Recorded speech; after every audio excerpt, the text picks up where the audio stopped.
definitions. First things we're going to do, look at all the definitions of service, of excellence, and then we're going to talk through what makes a service an excellent service.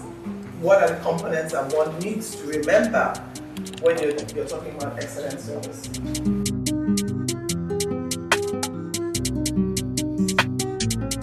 Basically, service is when you do something for someone.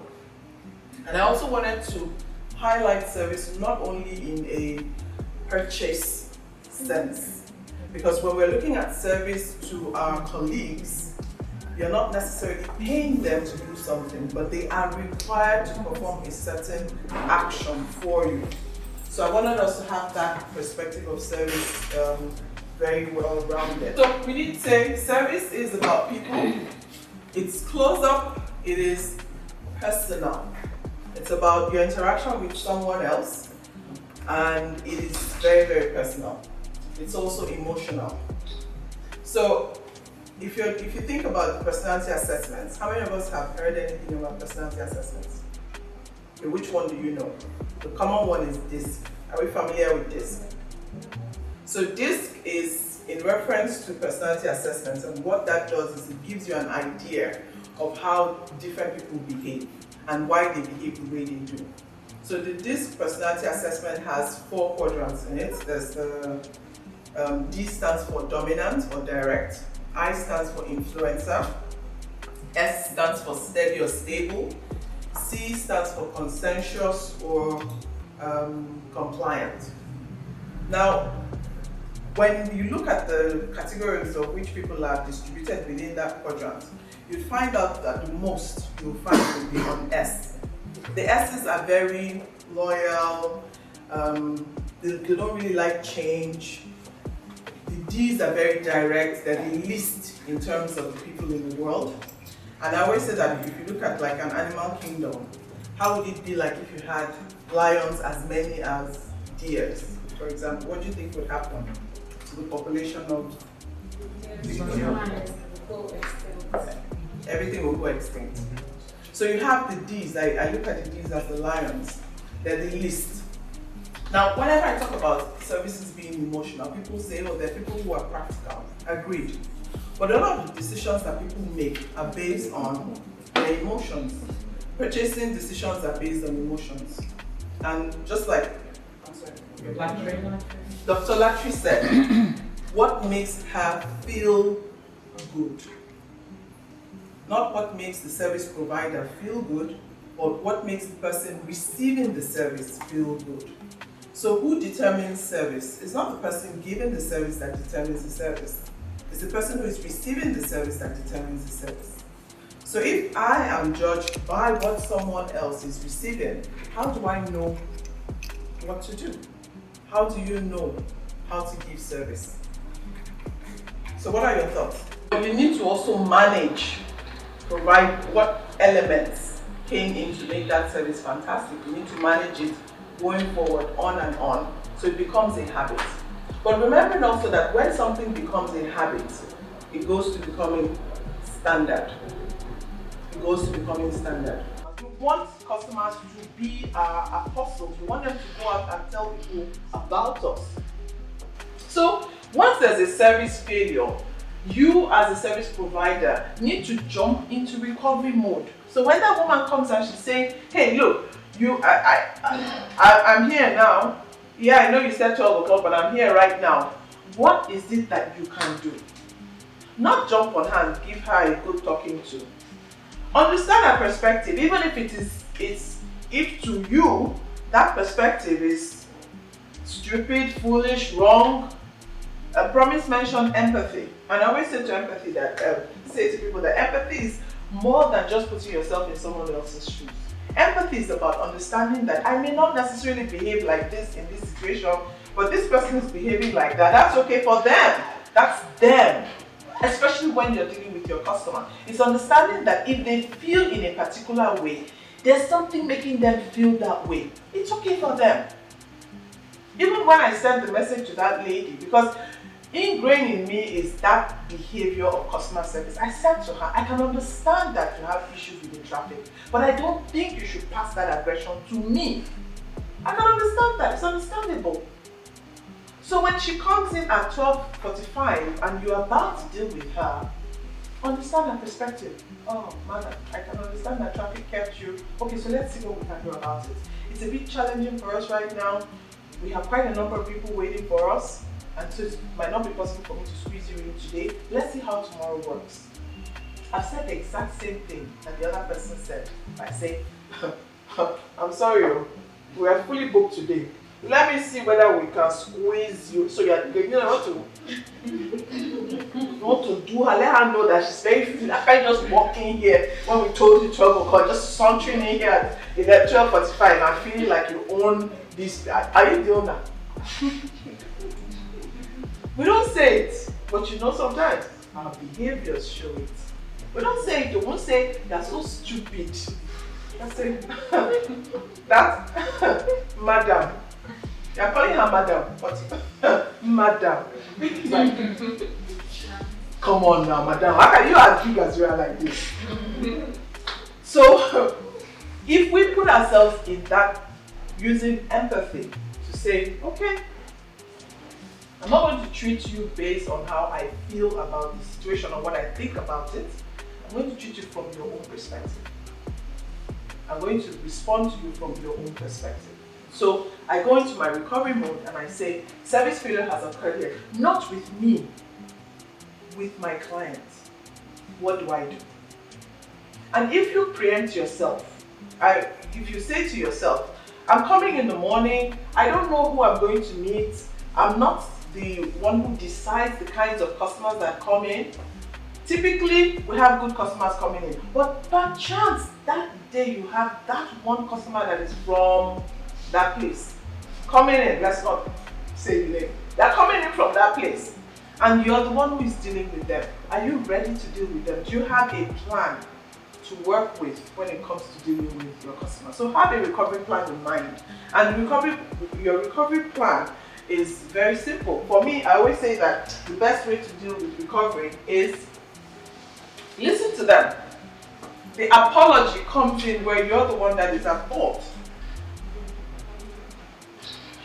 If you want, depending on the interactions, you can give an apology even when the fault is because I'm truly sorry, you're in today at this time. We could have squeezed you in, but have a full day today.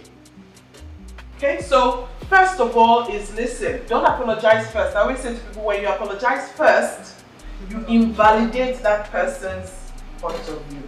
So let them talk. Let them say what it is they're upset about. Let them say what it is that they feel that has been the service failure. And when they're done with that, then you apologize and apologize for something specific. If you say, I'm sorry for inconveniences caused, I'm really sorry, madam, for inconveniences caused. What is the inconvenience? What you know is an inconvenience to me. How do you even know my challenge is with the inconvenience? Be specific. I'm sorry we were not able to call you at 2 o'clock when we said we were going to call you. I'm sorry that we allowed the appointment to jump and we didn't get in touch with you. Whatever it is, specify when you give that apology. And then say what it is you're going to do about it. That's what makes up an apology. When you start making it a habit to apologize to people the right way, when you have to apologize to your customer, it becomes a habit. You will do it the right way. Act swiftly, don't wait. So the person says, hey, this is my challenge. You're like, okay, no problem. I'll get back to you. Immediately, whatever needs to be done, then do it. Tell them you're going to be interacting with them. So I'm going to let you know when this is done. I will call you to give you information about this. What do you think about this solution? Let them feel that they have some kind of input in what's happening to them. And then go above and beyond your call of duty. When your service is, the experience the customer has is less than the expectation, what happens is there's a service failure. A service failure will also occur when you fail to keep a particular promise. When you fail to keep a promise, it could be as simple as saying, I will call you at 2, and at 2 you didn't call, and you didn't follow up. It could be as simple as that. It could be as bad as having a procedure gone wrong. Whichever one in that spectrum is regarded as a failure. So whenever you fail to keep a promise to a customer, it comes across as a service failure. Will service failures occur? Yes, they will always occur. So the wise customer-centric organization is that one that has put in place something that helps them manage a service failure. So it's always important to have your own service. When you understand there's going to be a service failure, what am I going to do to manage myself in that service failure? Now, service failure can occur in so many different parts of the organization. It can be the product that the organization is offering, service, it could be the processes, it could be the staff members, like we said, someone said they were going to call, they didn't call. Somebody wants a refund, they can't get a refund. The process says that, or the policy of the organization says they're only able to do such, they can't go past that. Service failure can occur there, even where it is the action of the customer. For example, you gave a customer an appointment, come in by 12.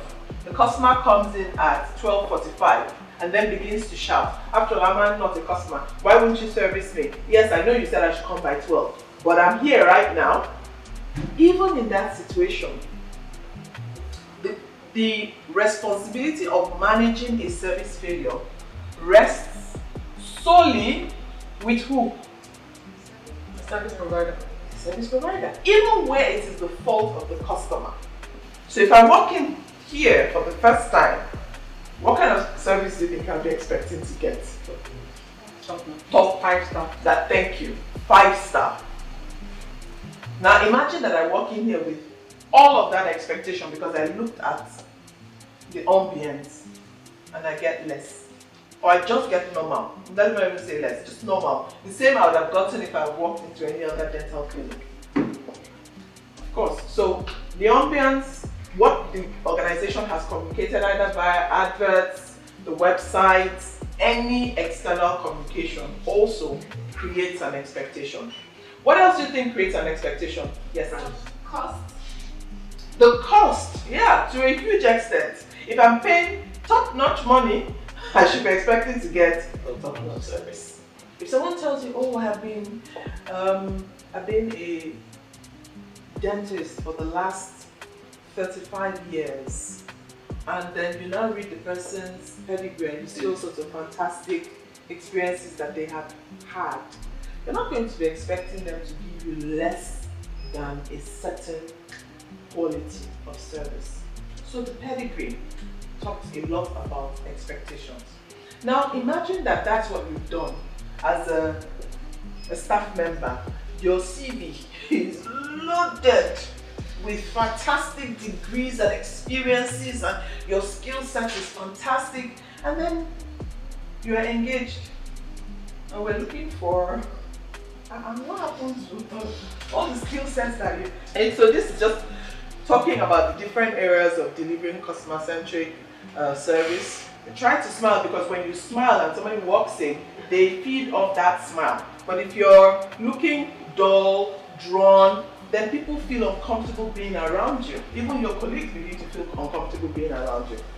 So I had said that there are basic ways that you can actually provide excellent service. Okay. And so these three are: 1, delighting your customers. We're going to talk about what it means. Individual focus, and then the right mindset. When you talk about delighting your customers, there are 2 things that you need to bear in mind. The first one is what you're expecting, what you're hoping for, and then the experience is what they actually got. We are not just anticipating their current needs, we are preempting their needs, and we are creating the desires. So preempting their needs, but also going one step further to create the desire. I don't know what you're desiring now, but I can give you something that you'll desire tomorrow or the day after. And so that's about being customer-centric. It's putting your customers in focus. So just imagine if you had an internal customer-centric culture. How would that be like? I'm not talking about external, I'm talking about internal. An internal customer-centric behavior culture. What do you think that would be like? You know that proverb that says charity begins at home? Do you remember that? Yeah. I always say to people that if you haven't learned how to deal with your internal customers, how do you think that you're going to be consistent in dealing with your external customers. So the challenge for a lot of people is to learn how to interact and manage your internal customers. And then it becomes a habit, such that when you then meet external customers who are challenging or demanding, you can provide the same quality of service. And if you don't make it a habit to service your internal customers correctly, trust me, you will find it difficult servicing your external customers. And whatever you're doing will be on the surface. It will be something that comes from the core of who you are. And remember, we're not talking about service. What are we talking about? Excellent service. Excellent service. If you want to give service, that's okay. No problem. Then you're not looking for anything outstanding. You're not looking for anything extra. You're just giving as good as they paid for. And that is natural with all of us. We want that extra on whatever it is that we're getting. Once it becomes normal, we don't want it anymore. We want something more. So every time we have, and that's why when I asked the question about excellent service, most of us couldn't raise our hands up to say, I've had 3 excellent services. Because when you go to receive service, you're getting exactly what you're expecting. No difference. I want to have my hair cut. My barber cuts my hair, and that's it. He cuts it nicely. I'm expecting him to cut it nicely. I always say to people, it's amazing how sometimes we shortchange ourselves. When you go to have your hair done, or when you go to have your clothes sewn, or you come to have your teeth, you're expecting that it should be done to the quality that that organization has said they're going to do it. That is baseline expectation. So in HR, I know a lot of times I have challenges when I'm talking to people about their performances, because I say, that's what you signed. That's the contract you signed with the organization. This thing you're asking me to give you a 3 on or a 4 on is a 2. It's the basic expectation. Coming to work early is not excellent service. It's baseline expectation. Because if you're opening to your clients at 9 a.m. or 10 a.m., the expectation is you should be here a lot earlier to get yourself prepared so that you're able to handle your customers. So if they're working at 9 o'clock and you say, well, we say we're opening at 9 o'clock, so I'm here at 9 o'clock, then you haven't done anything fantastic for them or even for your organization. And so again, it's just trying to help us understand that when we talk about excellence, we are talking about excellence. So every time you think about service excellence, the 2 things that need to come to one's mind is the experience and then the expectation. These are some words: great, high quality, outstanding, unexcelled, something that someone else hasn't gone past, distinguished for superior merit of any kind, surpassing in terms of character or quality, uncommonly valuable, remarkably good. That's how excellence starts. That's how it starts. So it starts out being unbelieving, it starts out being surprising, and then it starts to go down. It starts to go down, it becomes desirable, it's okay, and then expected.